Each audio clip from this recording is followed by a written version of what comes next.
A rising voice, a silenced general, protests in the streets.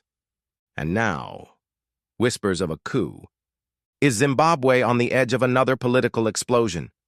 What you're about to hear, you won't find on state media. Welcome to Timeline Brief.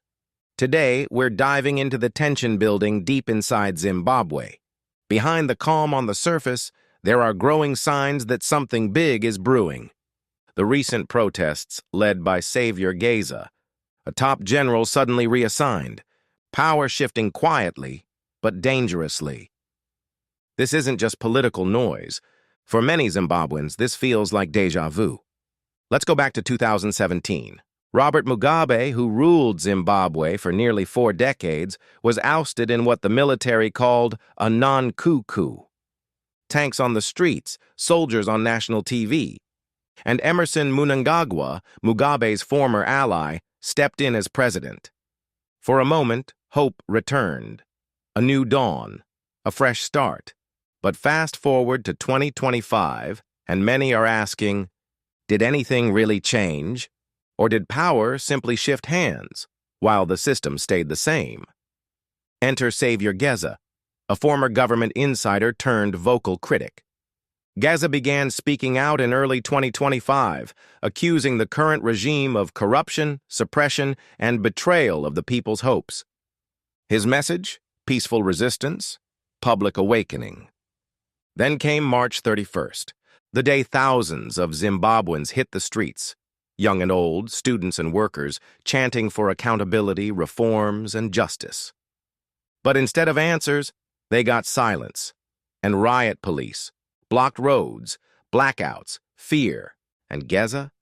He's either a future leader or a marked man.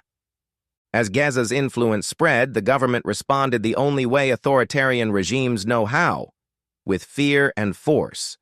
According to leaked internal memos and social media chatter, an order was issued for his immediate arrest. Not through the courts, but through back channels. Military intelligence, party-aligned units, special assignments. The mission? Bring him in quietly. But Geza vanished before they could get to him. Some say he fled the capital and is now in hiding, moving between safe houses, communicating only through encrypted channels. Others believe he's already left Zimbabwe, crossing the border with help from sympathetic insiders. Either way, the man who sparked a national conversation has now become a political fugitive. The state wants him silenced. The people want him heard. And Geza might be fighting for his life and his message from the shadows. Quick pause. If you've made it this far, you're clearly someone who looks beyond the headlines. So why not subscribe for deeper stories like this one? Hit like if you're seeing patterns that aren't being talked about enough, and drop a comment. Do you think this is the calm before the storm? Then came the political bombshell. General Sanyatwe, a name that isn't just well known, but feared in certain circles. In 2017, when the military moved to remove Robert Mugabe, it was Sanyatwe who led the Presidential Guard, playing a central role in executing the coup. He was the man in charge of securing the capital, surrounding government buildings, and ensuring the transition of power happened without resistance. That move helped install Emerson Mnangagwa as president, and it made Sanyatwe a kingmaker. Fast forward to 2025, and suddenly, Sanyatwe is being quietly reassigned as Zimbabwe's sports minister. Officially, it's just a diplomatic posting.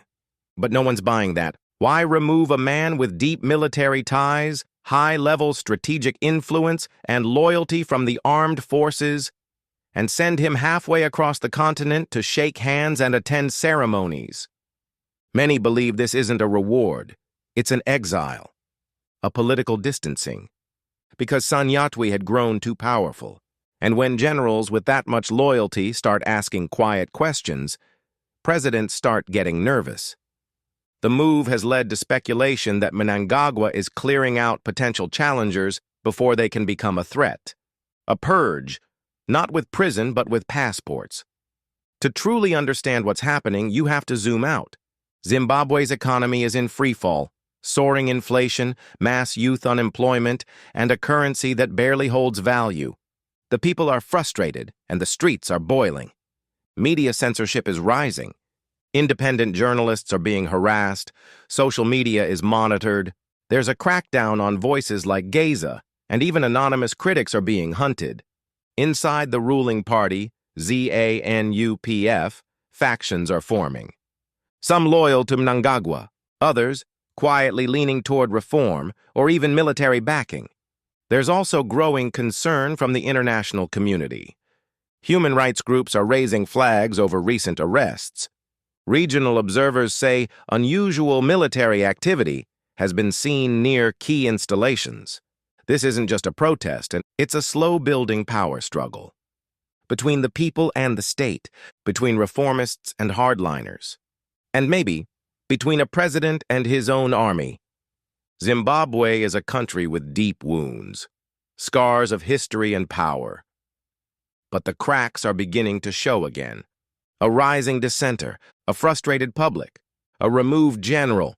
Is this just another political chapter? Or is this the first act of something bigger? One thing is certain. The silence from the top is louder than ever. If this gave you a new perspective, or made you think twice about what's really happening, consider subscribing. Hit like to help more people see it. And share it with someone who needs to know what's going on beneath the surface.